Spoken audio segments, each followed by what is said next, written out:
বাংলাদেশে নতুন টাকার ডিজাইন প্রকাশ পেয়েছে, যেখানে 20 টাকার নোটে থাকছে কান্তজির মন্দির এবং 50 টাকার নোটে থাকছে শিল্পাচার্য জয়নাল আবদিনের বিখ্যাত দুর্ভিক্ষের চিত্র। থাকছে না কারো বাবা দাদার ছবি। বাংলাদেশ ব্যাংকের গভর্নর ডক্টর আহসান এইচ বলেন যে ঈদুল ফিতর আগে আসছে 3 ধরনের নোট। এইগুলো হচ্ছে 20 টাকা, 50 টাকা এবং 1000 টাকার নোট। সব থেকে বড় খবর হচ্ছে এই নোটগুলোতে কোনো ব্যক্তির ছবি থাকবে না। এইটা বাংলাদেশের মুদ্রার ইতিহাসে সব থেকে বড় পরিবর্তন। এখন প্রশ্ন হচ্ছে, যদি কোনো ব্যক্তির ছবি না থাকে তাহলে কি থাকবে এই নোটে? বাংলাদেশ ব্যাংকের গভর্নর জানিয়েছে, এই নোটগুলো থাকবে আমাদের দেশের প্রাকৃতিক সৌন্দর্য এবং থাকবে ঐতিহাসিক স্থাপনা। এর পাশাপাশি থাকবে বিভিন্ন পশু পাখির ছবি। বাংলাদেশের যে সকল স্থাপন ঐতিহাসিকভাবে গুরুত্বপূর্ণ সেই সকল স্থাপন থাকছে এই নোটে, যেখানে ধর্মীয় স্থাপনা, মসজিদ, মন্দির, গির্জা এবং এর পাশাপাশি প্যাগারও সবকিছুই থাকছে এই নোটে। কোনো পার্থক্য করা হবে না। আপনারা সকলেই জানেন, গত বছর জুলাই মাসে একটি রাজনৈতিক পরিবর্তন হয়েছিল। ছাত্র জনতার আন্দোলনের মাধ্যমে আওয়ামী লীগের পতন হয়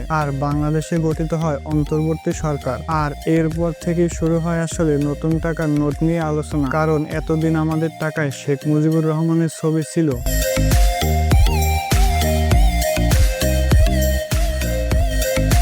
বিভিন্ন সূত্র থেকে জানা গেছে 5 টাকার নোটে থাকবে জুলাই আন্দোলনের শহীদের চিত্র। তবে বাংলাদেশ ব্যাংকের মুগ্ধ সরাসরিভাবে জানিয়ে দিয়েছেন, আবু সাইদ কিংবা মুগ্ধের সরাসরি কোনো ছবি থাকছে না, বরঞ্চ থাকছে তরুণরা সংগ্রাম করছে এই সংগ্রামের প্রতিচ্ছবি।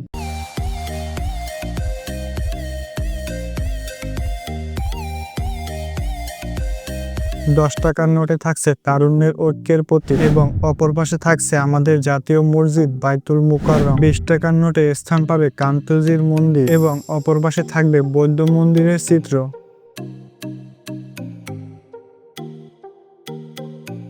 50 টাকার নোটের এক পাশে থাকছে শিল্পাচার্য জয়নাল আবদিনের বিখ্যাত দুর্ভিক্ষের চিত্র আর অপর পাশে থাকবে আতিয়া মসজিদের ছবি।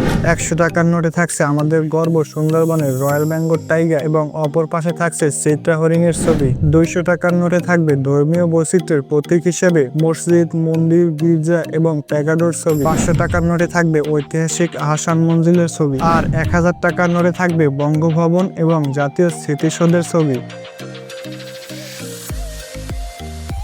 এই নতুন নোটগুলো ছাপার কাজ ইতিমধ্যে শুরু হয়ে গিয়েছে। গাজীপুরের টাকশালে এই টাকাগুলো ছাপানো হচ্ছে। টাকশালের নাম হচ্ছে দ্য সিকিউরিটি প্রিন্টিং কর্পোরেশন। টাকশালের সূত্রে জানা গেছে 20 টাকার নোট ছাপার কাজ প্রায় শেষ পথে। 27 মে এই টাকাগুলো বাজারে আসার কথা এবং 29 মে, 30 মে আসবে 50 টাকার নোট এবং 2 জুন আসবে 1000 টাকার নোট। তবে দুঃখজনক বিষয় হচ্ছে 5 টাকার নোটটি ঈদের আগে আসছে না। ইউরোপ থেকে বিশেষ ধরনের কাগজ আনতে দেরি হচ্ছে, তাই 5 টাকার নোট আসছে ঈদের পরে। এখন প্রশ্নটি হচ্ছে, কেন এই পরিবর্তন? আসলে গত বছর আগস্টে রাজনৈতিক পরিবর্তনের পর থেকে শেখ মুজিবের ছবিযুক্ত নোট নিয়ে বিতর্ক শুরু হয় আর তাই মার্চ মাসে বাংলাদেশ ব্যাংক সকল বাণিজ্যিক ব্যাংকে নির্দেশ দেয় নতুন নোট বিতরণ বন্ধ রাখতে, যার ফলে বাজারে ছেঁড়াফাটা পুরাতন নোটের পরিমাণ বেড়ে যায় আর এটি মানুষের ভোগান্তির কারণ হয়ে পড়ে। নতুন সরকার সিদ্ধান্ত নেয় এবার নোটে কোনো ব্যক্তির ছবি থাকবে না। এটা হচ্ছে একটি নীতিগত সিদ্ধান্ত, যার মধ্যে রাষ্ট্রের ঐক্য এবং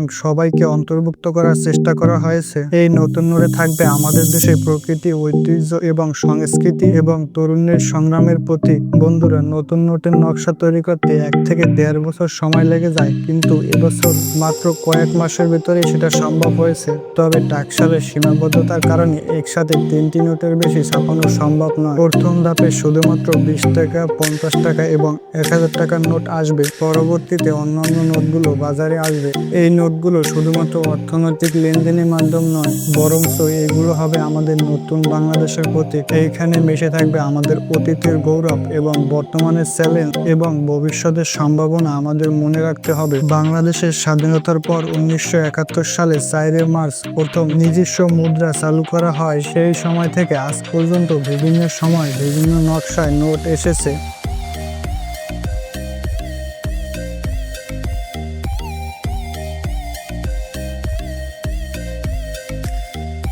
এবারের নোটে যে পরিবর্তন এসেছে তা আমাদের মুদ্রার ইতিহাসে একটি নতুন অধ্যায়ের সূচনা করবে। বন্ধুরা, বাংলাদেশের নতুন নোটগুলো আপনাদের কাছে কেমন লেগেছে সেটা আমাদের কমেন্ট করে জানাতে ভুলবেন না, এবং বাংলাদেশের নোটগুলোতে আসলে কি থাকা উচিত সেটা আপনি আপনার মতামত জানাতে পারেন। এবং নতুন দর্শকরা চ্যানেলটিকে সাবস্ক্রাইব করে ভিডিওটিতে একটা লাইক করে ফেলুন। আজকে এই পর্যন্তই, ভালো থাকবেন, আল্লাহ হাফেজ।